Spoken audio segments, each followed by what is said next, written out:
Good afternoon. Thank you for joining us.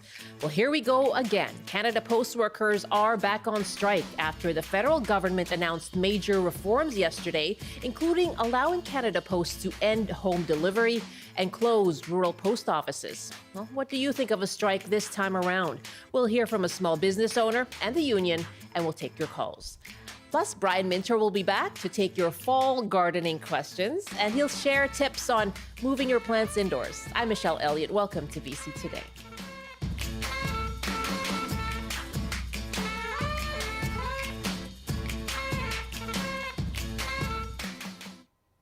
And thanks for joining us on CBC Radio, CBC Television, and we're live streaming too. And you can call us now on the Canada Post strike. Our number's 604-669-3733 or 1-800-825-5950. That's 604-669-3733, 1-800-825-5950, or just hit pound 690.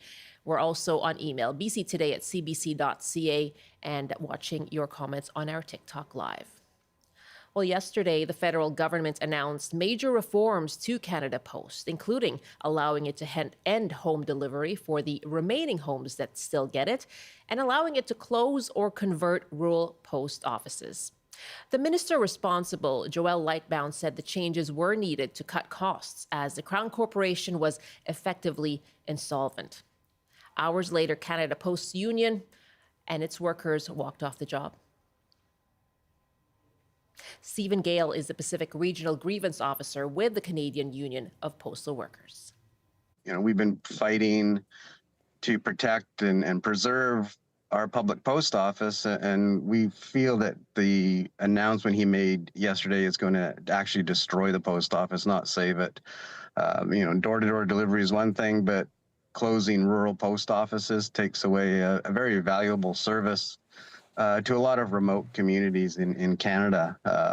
So to allow those post offices to start closing is not going to help preserve and build our public post office. We didn't want to go on strike now. The minister forced our hand, so to speak, because making these announcements and threatening our jobs, he's forced us to take some sort of action. Where this will go, it's too early to tell. Obviously, this only happened less than a day ago, and this is our reaction at this point. But we have that is our desire is not to be on strike. Our members do not want to be on the street without pay. Yep. We want to be doing the work that we like to do, and we want Canada Post to get back to the table. Let's get a deal done and move forward instead of this long waiting game they've been playing. They were supposed to provide us new offers this week. Now they've told us that the earliest we'll see that is Monday. So it's just been delay after delay instead of wanting to get this done and get everybody back to work. Well, a lot of you weighed in on this issue yesterday after Ottawa announced adjustments, and we heard from you on our open line, and we continue our discussion now in light of the strike. So what do you make of the Canada Post strike this time around? Again, it's 1-800-825-5950, 604-669-3733, or you can just hit pound 690. Our email again, bctoday@cbc.ca. And our TikTok Live is up too if you want to leave a comment there. Right now, I'm joined by someone who was impacted by the almost month-long strike before the holidays last year. And she joins me now in our studio. Audrey Wong owns Living Lotus Chocolate in Vancouver. Good afternoon. Thanks for joining us. Thanks for having me. Well, what went through your mind when you heard yesterday that the postal workers back on strike? Well, I heard that this morning. Okay. So right now, I have 2 packages that are in Canada Post strike jail.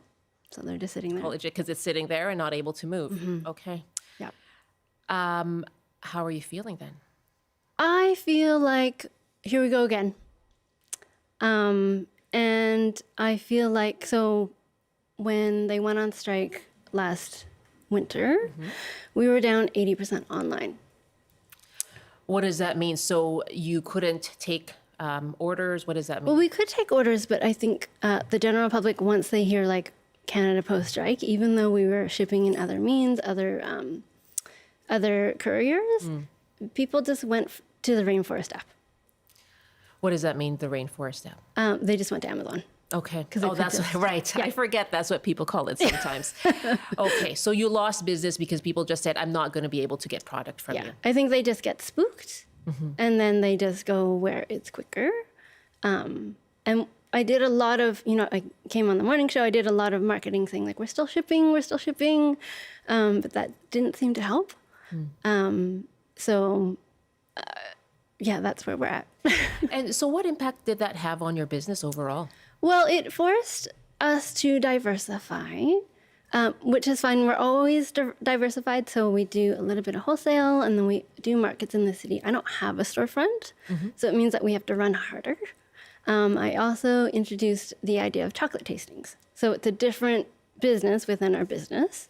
So we do chocolate tastings where we invite people in and we teach them about chocolate and cacao, and people, I teach them how to taste chocolate properly. okay. So different products. Yeah. So because of that, you've been forced to diversify, or I mean, it sounds like you found other ways to grow your business. So what do you make of this strike now then? And what do you think people will again be derailed or be daunted from ordering from you?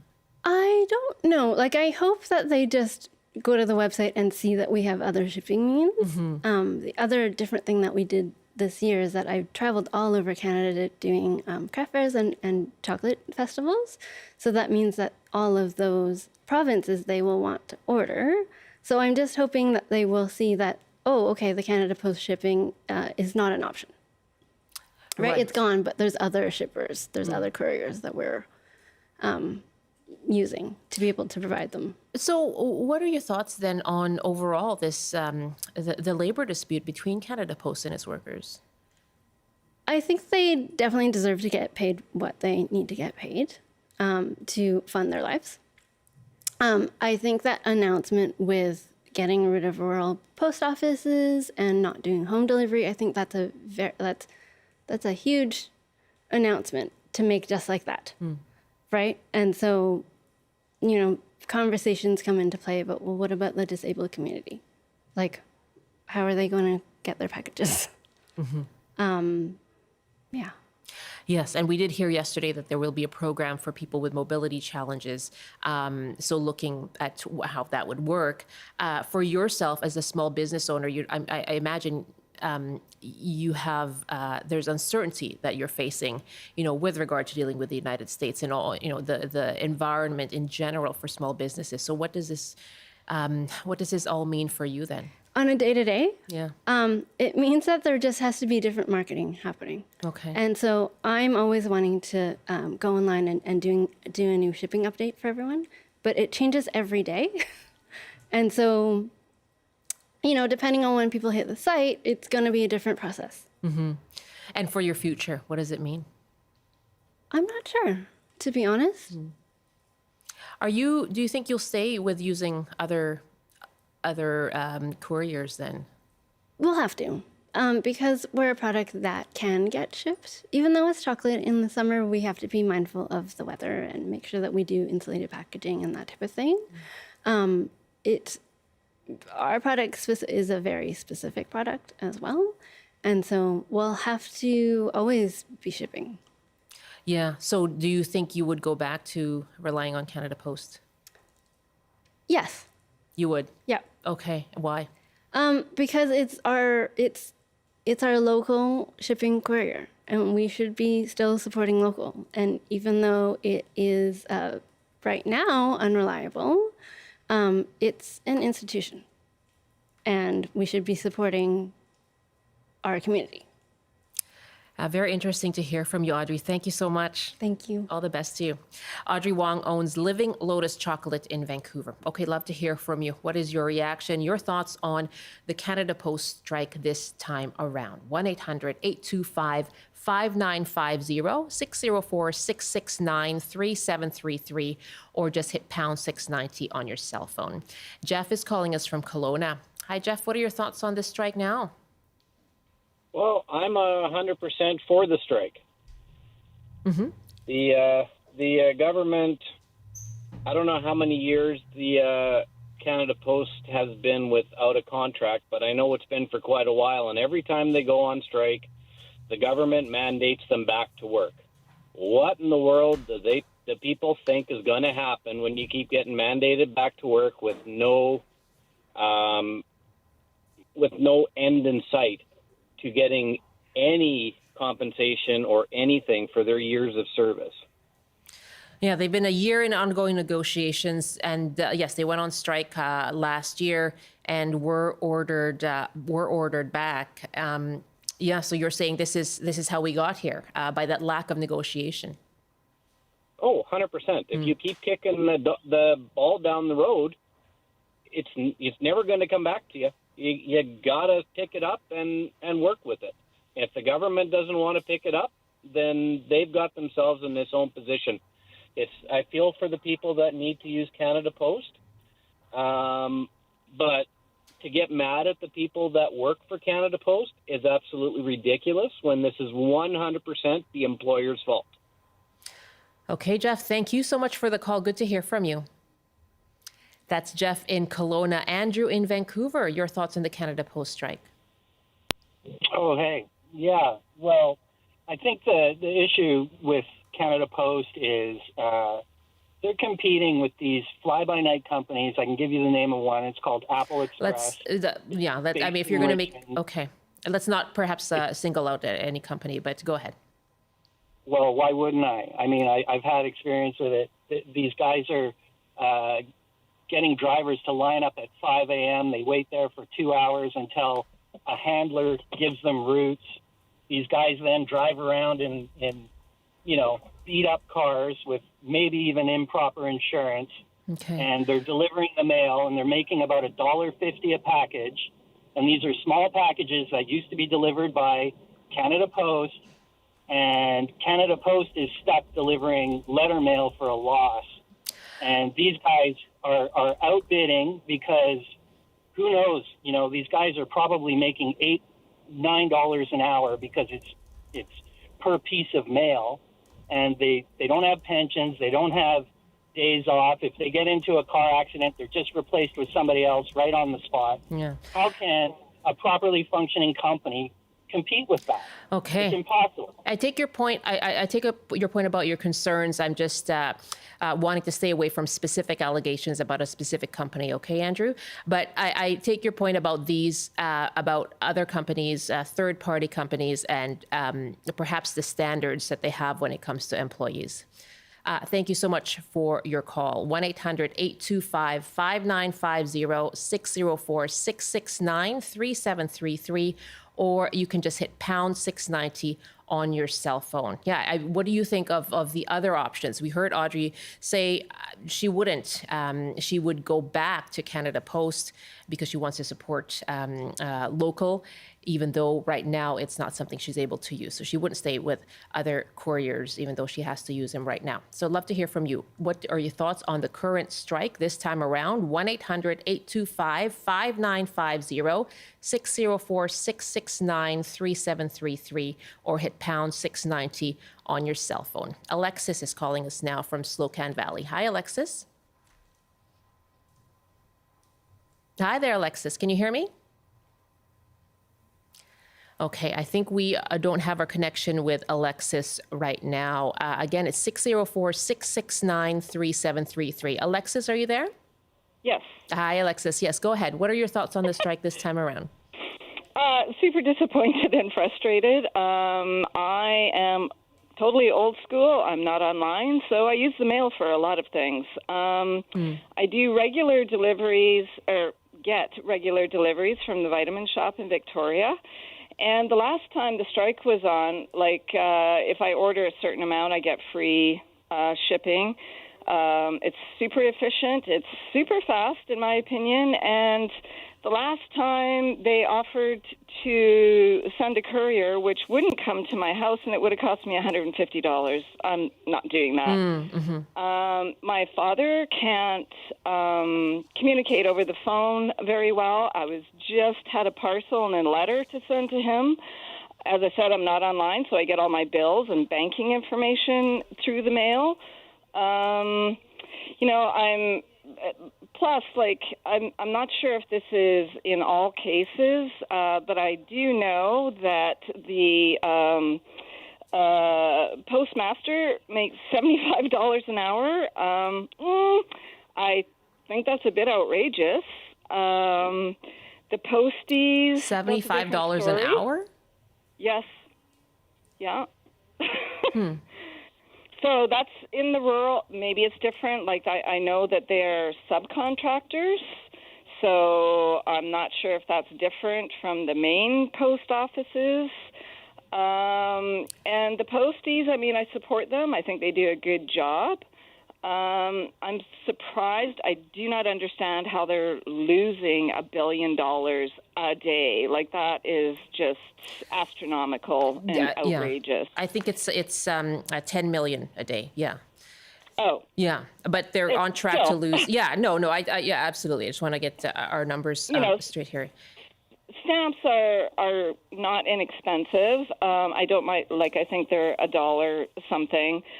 I don't mind paying that. It's not a big deal. But really, that's a lot of money to lose in a day. And I wish there was some kind of an accounting of what that is, like where that is. Maybe it's the air shipping. I don't know. I don't understand that. Yeah, but your point is that you do rely on Canada Post. Yeah. Absolutely. Yeah. Yes. And I'm not the only person. It's like I know many people that aren't online and don't do banking online and get their bills in the mail. Sure. And it's like I'm not going to be going online. So.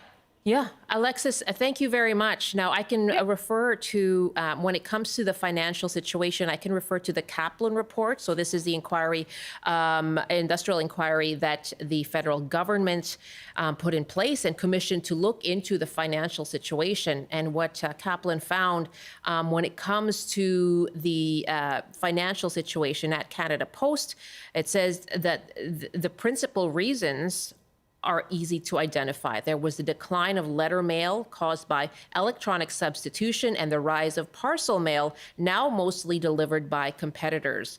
Kaplan goes on to write, collective agreement work rules that restrict Canada Post from exercising basic management rights, such as assigning existing employees additional work when they've finished tasks and hiring part-time employees for the weekend and other high-volume periods. So those are some of the things that are part of what the sticking points in negotiation. But what he says here is that the rise of electronic substitution for mail and the decline of mail being sent and delivered as well. So that coming from the Kaplan report. Alexis, thank you so much for your call. Gail is up next now in Burnaby. Hi, Gail.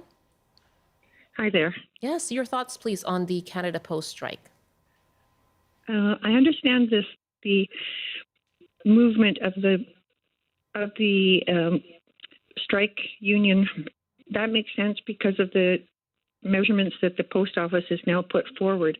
But in actual fact, because of Canada Post has been bleeding money for years, their new strategies to make the company and the whole post office system work better makes sense.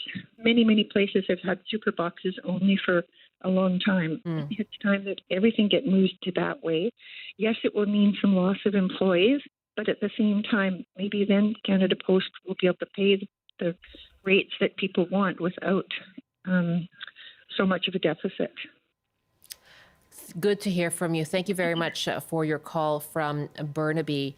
And that's Gail joining us. Lots of emails are coming in. I'll put the numbers once again, 1-800-825-5950, 604-669-3733. Let us know your thoughts on the Canada Post strike. Some emails here for you right now.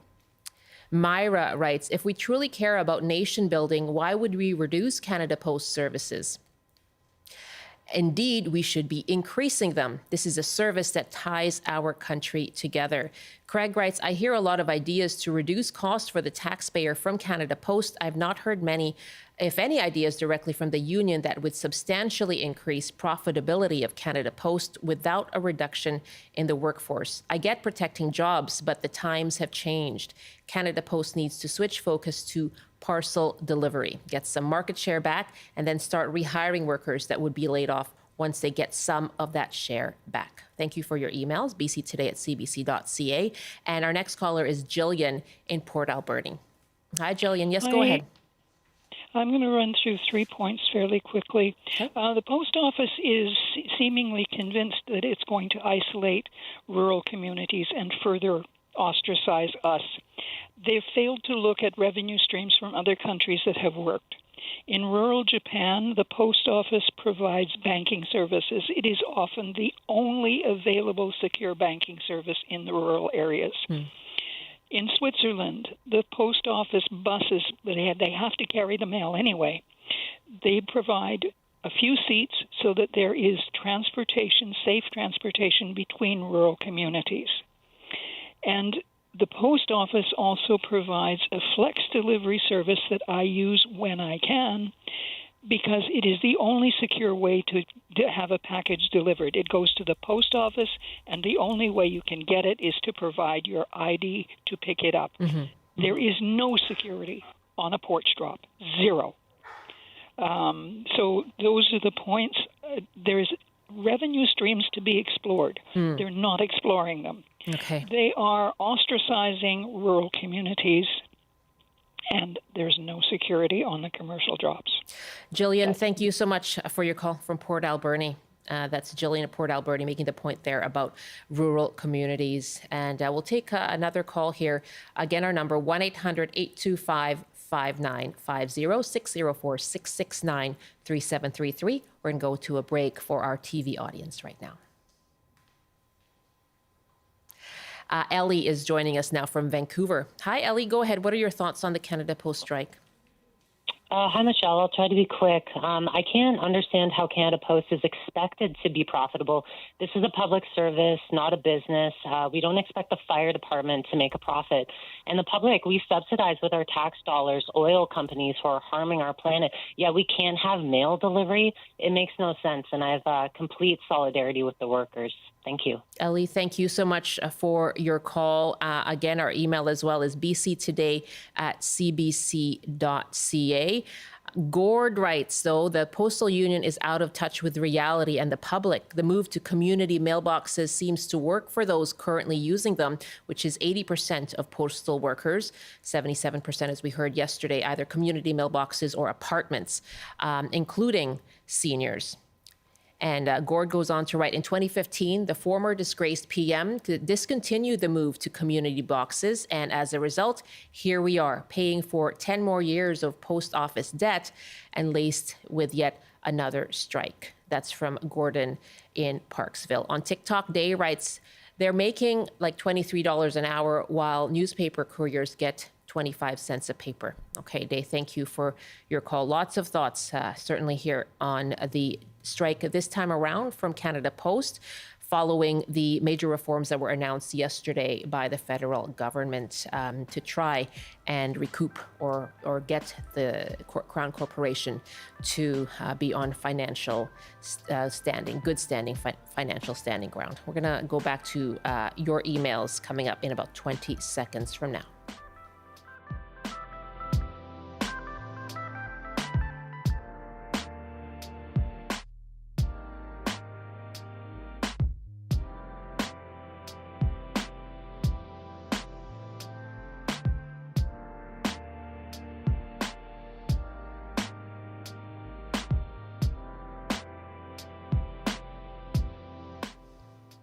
You're with BC Today here on CBC. Lots of thoughts coming in on email on Canada Post workers going back on strike. And AJ writes, Canada Post's union workers should go on strike if Canada Post doesn't want to have a contract. Well, hopefully the government doesn't step in again, make Canada Post get a contract done, just like they did with Air Canada. AJ, thank you so much. And we're going to go through more of your emails. I see a lot of them coming in right now, trying to stay on track and keep up with them. So if you'd like to weigh in on the Canada Post strike, it's BC Today at cbc.ca. It is 12:30 now, and this is BC Today on CBC Radio and CBC Television, live streaming as well. We're going to have Brian Minter coming up in our next half hour to take your gardening questions. Right now it is time for a CBC News Update, and here's Robert Zimmerman. Good afternoon. Hundreds of people are out of their homes today as crews deal with a growing wildfire near Peachland. The evacuation order covers 325 properties with more than 1,100 on alert. The fire has now grown to more than 2 square kilometers.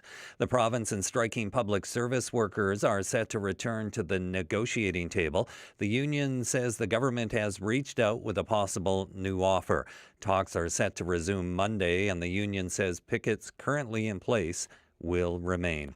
And several major concerts at Vancouver's Orpheum Theatre have been cancelled due to a strike by musicians with the Vancouver Symphony Orchestra. The musicians' job action is the first in the orchestra's 107-year history. The musicians, without a contract since July, are asking for similar pay to those in other Canadian cities. And now the BC forecast on the north coast. Lots of rain this afternoon with strong winds and a high of 11. Highs to 13 and mainly cloudy in the Peace. In the central interior, including Prince George, windy with periods of rain and a high of 11 as well. Highs up to 19 with lots of sunshine this afternoon in the Kootenays. In the southern interior, including Kelowna, a mix of sun and cloud with a high of 21. And for Metro Vancouver, Greater Victoria, and the Fraser Valley, a chance of showers this afternoon with highs around 16. That's your CBC News Update from Vancouver. Thank you very much, Rob. This is Rob Zimmerman in the CBC Vancouver newsroom. Well, yes, we have been trying to keep up with all of your emails on the Canada Post strike. And here's one now from Anne in the West Kootenay. I'm a senior. I live rurally, but we can no longer afford the postal system as it is now. So we need to make the changes. The times call for it. And let's go to our next email here. Marjorie, who writes, you can't compare what Switzerland and Japan are doing to what Canada might do. We live in the second largest country in the world with a very small spread out population. We have come up with some innovative ideas, or we have to come up with some innovative ideas for a country this size. Janet writes, the world will not end with community post boxes and once a week delivery schedule. I'm all for the changes being suggested to make Canada Post viable. It is time. Okay, and Douglas writes, I stand with the postal workers who for decades have been proposing expanded service that would have revitalized the fundamental public service. Proposals like rural post office-based banking services or passport services, alternative energy resource centers based around the electrification of their delivery fleet, home delivery combined with wellness checks, etc. It's the upper management that needs to be, quote, returned to sender. Thank you so much for your emails. Shirley as well writes, I've thoroughly enjoyed not getting all of the junk mail they've held back on delivering as part of the strike. I wouldn't mind walking to pick up my mail that I have delivered to my home right now. Lots of thoughts coming in. Again, it's BC Today at cbc.ca. Thanks very much for weighing in. We'll continue to follow the story for you, of course, here on CBC.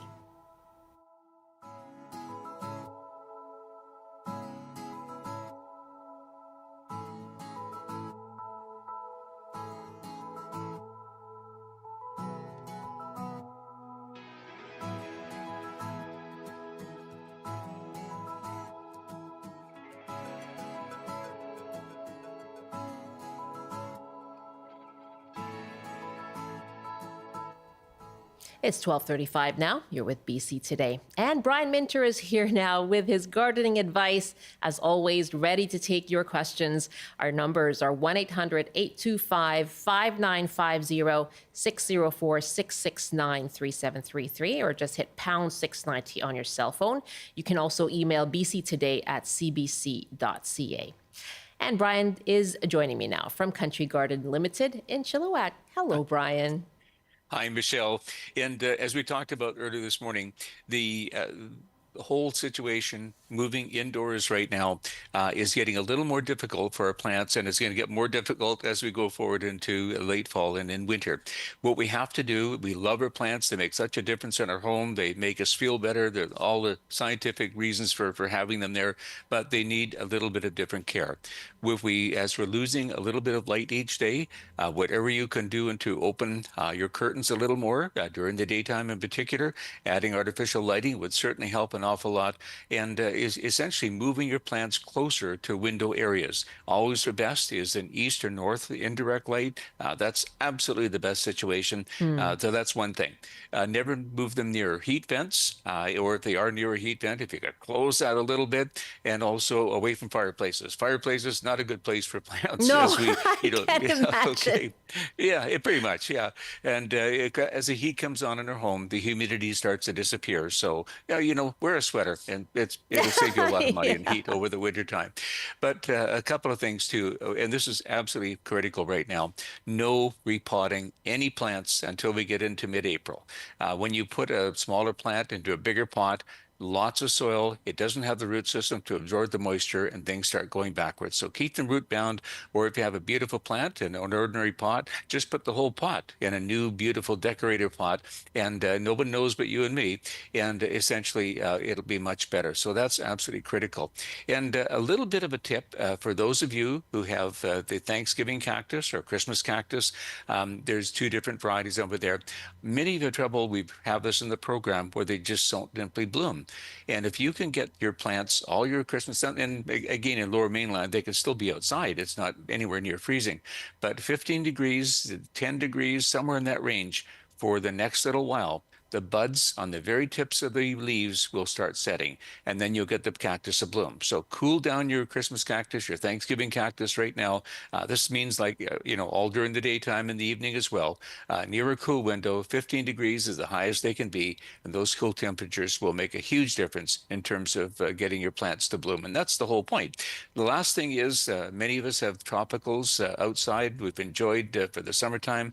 No more. They have to come inside now in the coolest spot you can. Mist them. Check under the leaves for any passengers, insects, or fungus disease. We'll take care of those first of all. But this is the kind of the last call. While they can adapt indoors, while the conditions are still pretty good right now, that'll make a huge difference. And as Michelle and I talked about this morning, we have a couple of new plants. For our younger generation, the old ordinary plants, doesn't cut it anymore. We want new, exciting plants. And this is a philodendron called Pink Princess. And tell me if that isn't absolutely beautiful. Yes. Dark leaves splashed with pink. It's great. Only to be outdone by the green wizard, it's called, or white wizard. And look at the beautiful variegated foliage over there. Absolutely stunning. And, bringing these plants, and it's a philodendron, so anything with thicker, darker green leaves will stand up better in our homes. But absolutely stunning. This is a whole really drop in the bucket of all the new plants we have to enjoy in our homes today, which is really great. So go and explore when you go to garden places. Take a look and see what they have, and put some of the new ones into your home. But now we have to look after them just a little bit differently. Oh, and by the way, the last thing is watering. Pick up a plant like this, if you can pick it up, and feel the weight. When it's heavy, no water. When it starts to get light, then we give them warm water. That's really important. And overwatering is the worst thing you can do. Being a little bit dry, that's okay. Yeah, see how it feels. So that was the Pink Princess. And White Wizard. And the White Wizard. I love the color theme here. They're great. Yeah. They were gorgeous, Brian. I just love, and it does seem to be the trend now. I feel as if this is what I'm seeing in homes, is those big, luscious leaves, right? The foliage, just it's like you're in the forest. It is, and it makes a difference in so many different ways. It makes an inside of a place a home. And it adds comfort, and there's a whole list. It makes you feel better. You're smarter, by the way, and your intuitive qualities are better. It does a whole number of things for you. So this is science. So we have to believe that.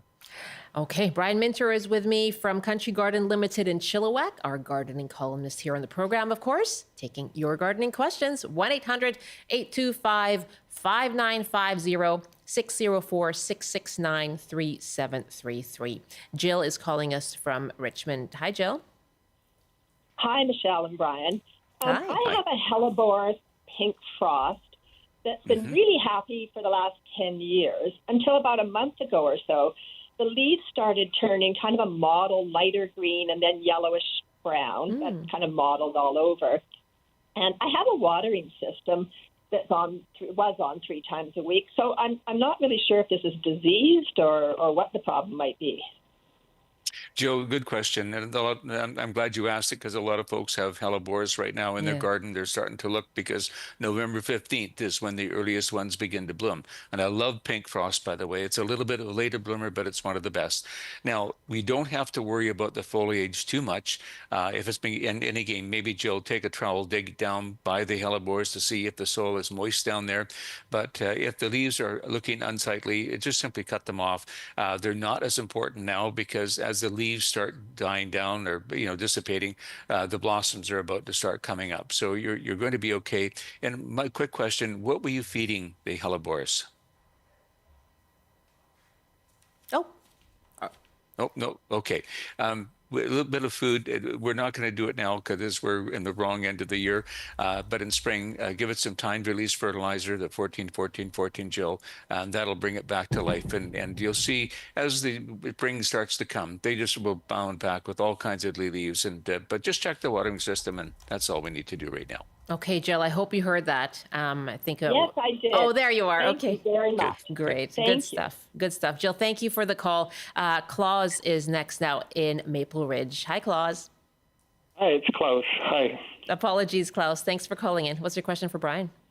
Yeah, Brian, I have about a 3-year-old persimmon tree, and the first year it did pretty good as far as keeping its fruit on the tree, but the second year it started dropping its fruit quite a bit, and I heard maybe it was too dry, so the third year I put 3 gator bags on it and kept it nice and moist, but it did still drop a lot of fruit.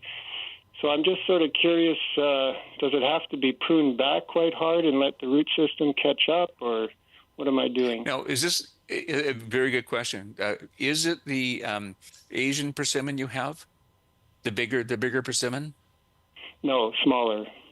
Okay, that helps me out a lot because I was wondering how in the dickens did you get that to bear fruit? Because they take 7 years for the Asian ones to come into bloom.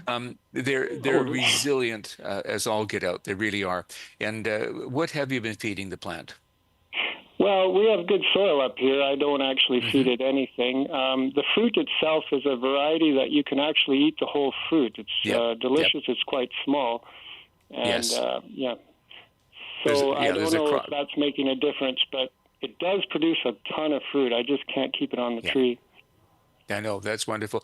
Okay, 2 things here. Number one, in spite of the soil being good, they still need food. They need nutrient. And we always talk about something like a 10-15-19, which is 40% organic, but it has the micronutrients in it, the iron, the boron, the copper, the zinc, all those things that are important for us. They're important for plants as well. So in the spring, when the leaves come out around the drip line, please start feeding close. That's one thing. It does make a difference. The second thing is the watering around the drip line of the tree. And again, we don't know until we actually just go and dig down to see how moist the soil is about 12 inches below the ground. And again, you only test at the drip line. I think between feeding and making sure they have, because I had an Asian one with 500 fruits on them. I love those plants. But the thing is, we did water very thoroughly and very deeply when we were getting to hot summers. Things are not the same anymore. We're getting more intense heat, and things are drying out more quickly and down deep because we haven't had the water levels. I really think it's a watering issue, and always err on the side on the persimmons, giving too much rather than too little because they recover beautifully. But no, I think it's a watering issue. Water thoroughly and deeply, and give it that nutrient around the outside. And I really think because of the micronutrients in particular that you'll be able to hold on to that fruit a lot better. So maybe instead of the gator bags, use like a soaker hose, keep it, so you can't really overwater them. Yeah, no, if the soil is reasonable, and I'm saying that because I've seen them in so many different areas and we grow them as well. But no, what they really need is that thorough, deep watering, that the water gets Yeah. right down to the root zone. That to me is critical. And when that's missing, that this fruit drop really starts to happen. So, but Ah. that's all. I think you're doing a great job with just a Okay. little more water in the summertime and the feeding, please. And the compost, any suggestion there? Compost that puts organic matter in the soil, that's wonderful. It's always a good thing, but they still need to have food. The NPK plus the micronutrients, which is missing in most of our compost and soils. The main Okay, I'll call takeaway. next year to let you know how it went. I really appreciate that. That'd be wonderful. And if we can get a few fruits, it would be great too. I'm going to mark my calendar, Klaus. Thank you for the call. In Maple Ridge, Beverly is up now in Grand Forks. Hi, Beverly. Go ahead with your question for Brian Minter. Hi, Brian. Hi. Well, great segue into arid Grand Forks here Yeah. is my question is, can you give me some recommendations on shade trees that are drought resistant, deer resistant, and preferably something I can think about putting in this time of year? Yeah, and actually, Bev, putting trees in, I think it's a little early yet. I'd like to see a little more moisture in the soil, but they're cooler temperatures right now, making it ideal to start planting. And that would be, to me, so very important. Grand Forks, you're zone 5, so you'll accommodate virtually everything. My favorite beyond anything are all the whole family of Acer rubrums because they are beautiful green trees, fast-growing shade trees, are moderate. They're going to get in the 30-foot range and so on, but they have that incredible color to look forward to each fall. So, and they are very drought tolerant. They're being used as street trees right across North America. So that would certainly be one, and very, very attractive. And again, uh, the only one I like to avoid is essentially the Katsura, which I love as hardfi, but it just dries out too much. But the Quercus, the oak family, another very resilient tree. And again, we don't necessarily have to have the wide ones anymore. We have the columnar varieties, which are quite beautiful and make a day difference. But again, beautiful fall coloring, which to me is so very, very important in terms of that time of year. Something different, the styrax trees, which will tolerate zone 5, the Japanese snowbells, so-called, beautiful white flowers later in the spring, gorgeous tree. And it actually becoming very, very popular right now. All the ash trees, if you like the berries for the mountain ash, the sorbus are quite beautiful for the berries in the fall, and the birds do love them as well.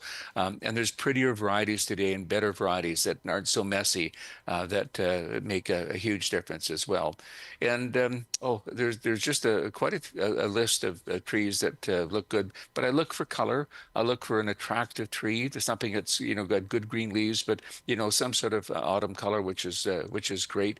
But those are some of the ones that I really do love, Bev.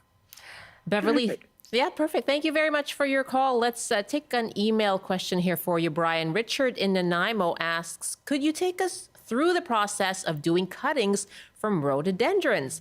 Thank you very much for helping us out with this propagation conundrum. Okay. That's a very, very good question. So many people do want to do that, but you need a few requirements. You need to have a cool area where you can light. And if you're going to prop rhododendrons, I would buy a heat, not cables anymore, but we have heating mats to keep the bottom temperature. The rule in most plants is overall warm on the bottom where the roots are forming, but cool on the top. And that's why greenhouses are so great, because you have the coolness of the greenhouse, at the nighttime, particularly with the warm bottoms. That's essential.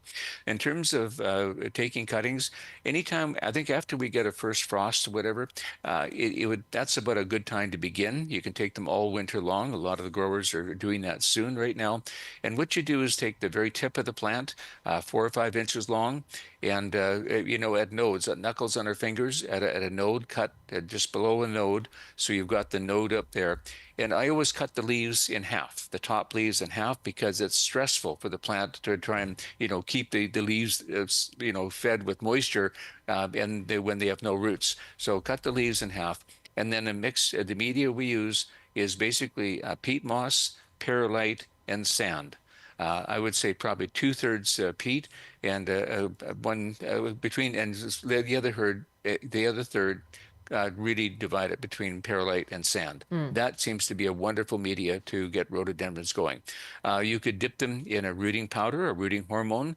Root be a softwood or semi-hardwood would probably be best. So a number 2 Ceradix would be about perfect.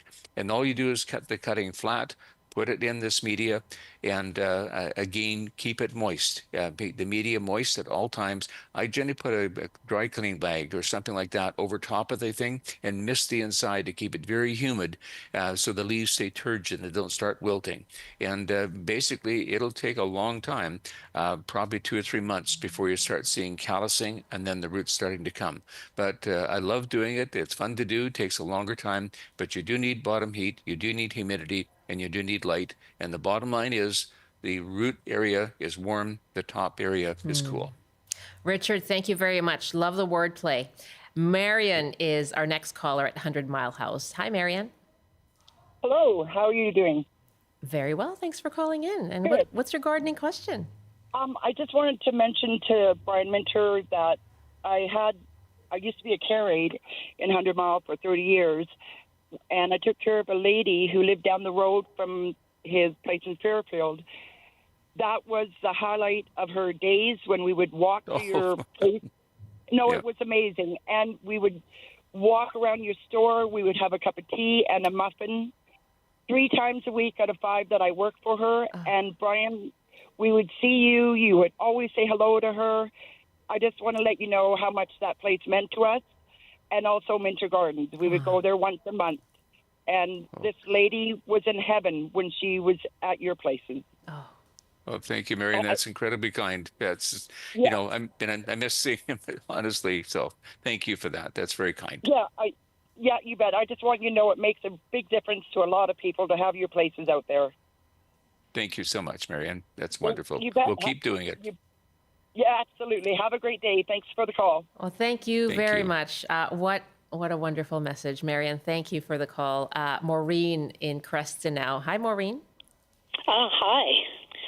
Hi, Brian. Hi, Maureen. What I'm calling about is that I have a emerald cedar hedge that I planted over 10 years ago at the back of my property here in Creston.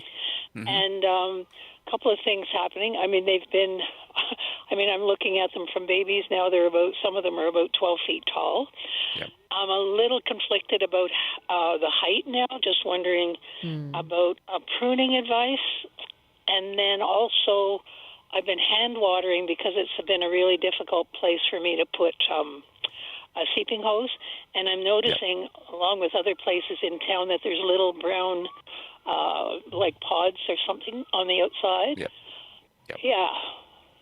Okay, really good questions. And where you're getting a little bit cooler, I would wait to prune until spring. I would leave them the way they are right now, and make sure. But when we do get rains, if we're not getting rain and your water restrictions are over, please go and soak the daylights out of them. Really thorough deep watering. Yeah, and a lot of the growers, I would at this point. It sounds silly, but I would give them time to release fertilizer now because a lot of growers are doing that. It just after they, have struggled in the heat and the stress of summertime, I would feed them now on just the outside of the branches with a time to release fertilizer. There are, tree and shrub fertilizers, which are great.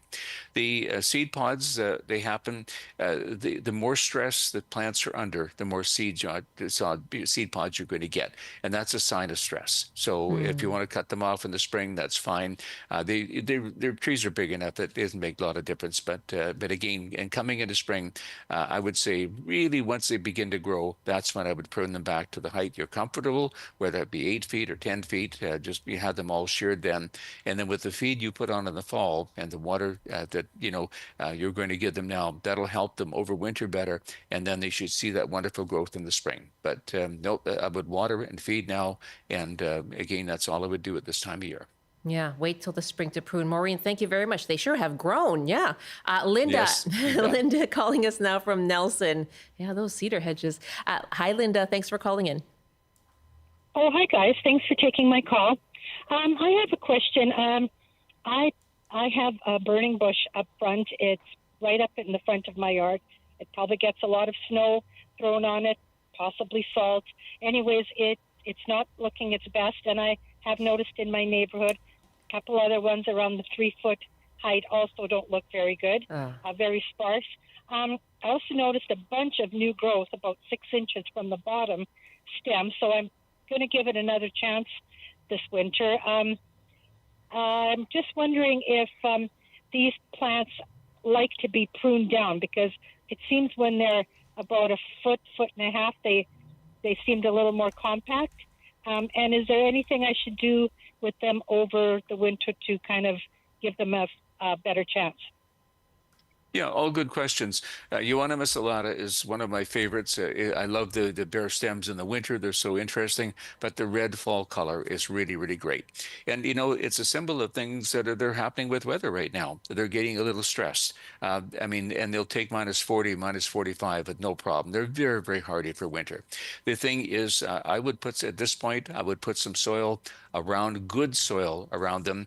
I love sea soil because it's kelp and fish meal. You never, ever put manures because they're alkaline. Trees are acidic loving, and that's very, very important. But as we mentioned earlier, I wouldn't hesitate to, even though they're deciduous and so on, I think they need some feed right now, and I would put some time-release fertilizer around those.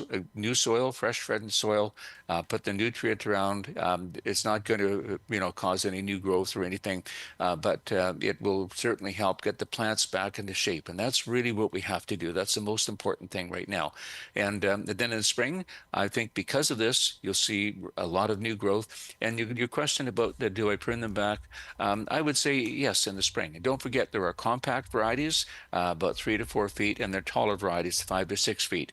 And to keep it the height you like. And once you see the new growth coming, it's starting to grow, that's the time to prune them back. But, you know, their fall show just makes it worthwhile. And I love the bear's branches in winter. So certainly keep them and you know, let them along. Yeah, give them a chance for now. Linda, thank you very much for the call from Nelson.